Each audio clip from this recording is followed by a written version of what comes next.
The ultimate goal that these people have in mind is the goal to create a one-world government run by the banking industry, run by the bankers, and they're doing it in sections. The European currency, the euro, and the European Constitution is one part of it.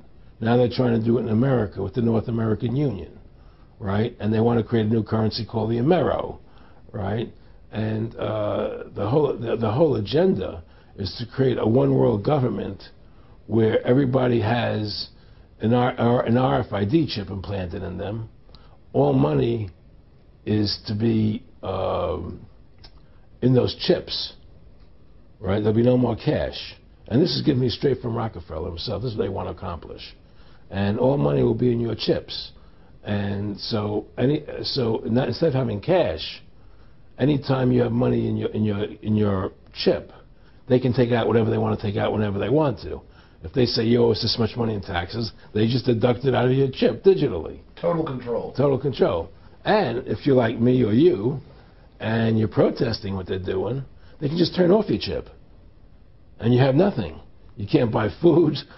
You can't do anything. It's total control of the people. And that chip's connected to a database that has your purchasing records, what you do, what everything, you sell. Everything is in there, you know? And so they want a one-world government controlled by them, everybody being chipped, all your money in those chips, and they control the chips, and they control people. And you become a slave. You become a serf to these people. That's their goal. That's their intentions. Eric, can you be specific about when you met Rockefeller, how it happened in these discussions?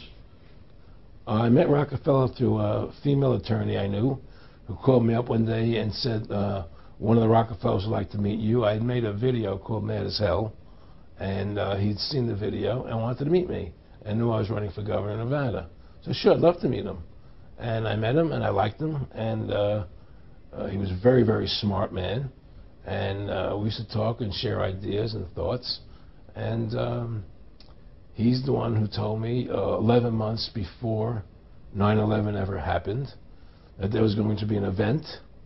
Never told me what the event was going to be, but there was going to be an event.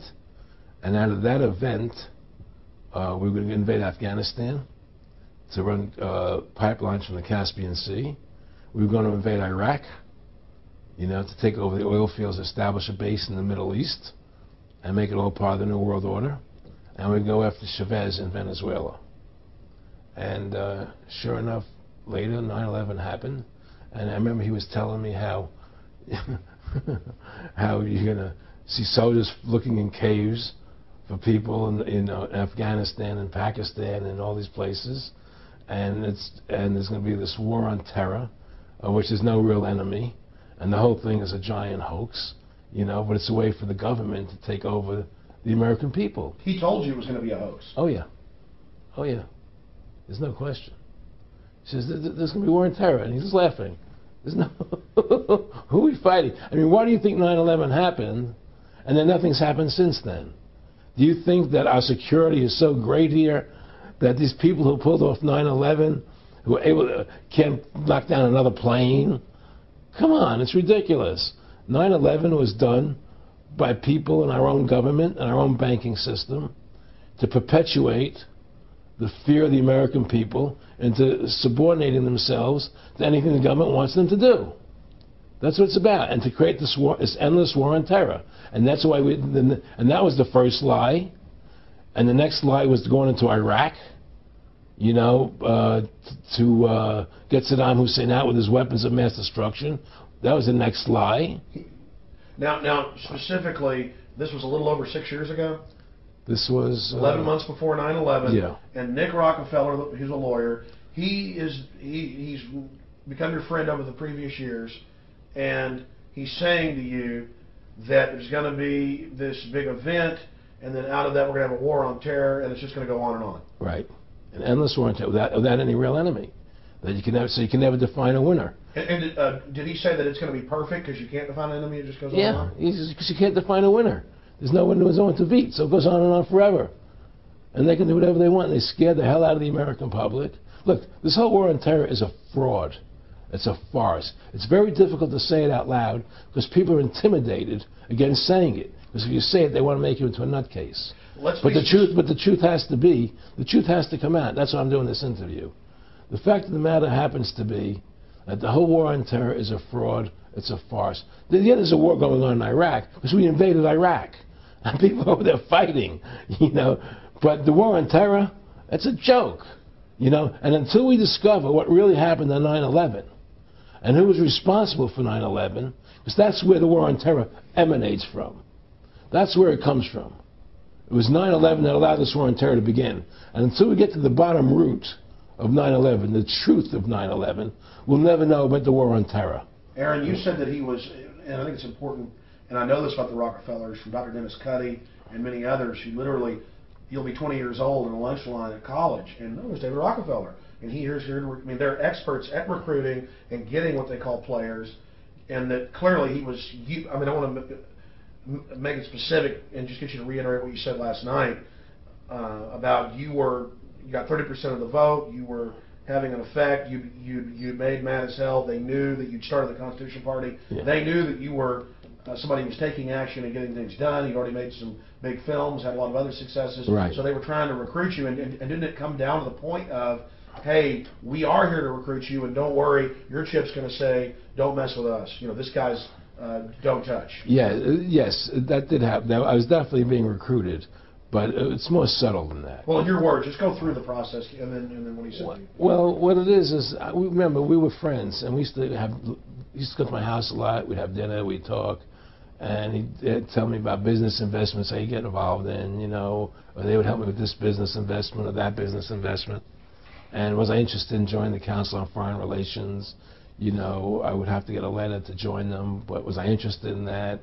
And, you know, just stuff, you know, leading you on.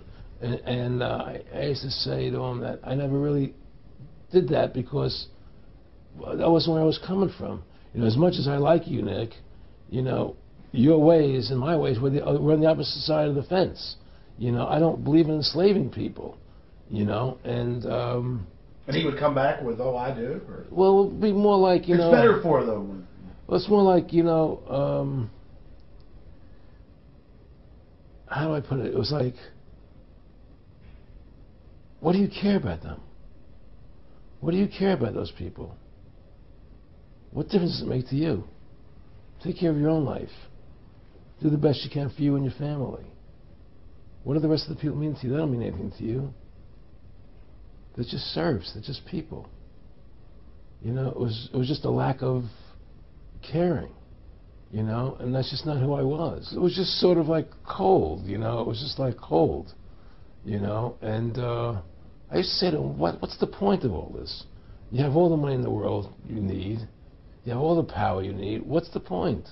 You know, what's the end goal? And he said the end goal is to get everybody chipped, to control the whole society, to have the bankers, the elite people, you know, the bankers and some governor controlling the world. And I said, do all the people in the Council on Foreign Relations believe this way you do? He said, no. You know, most of them believe they're doing the right thing.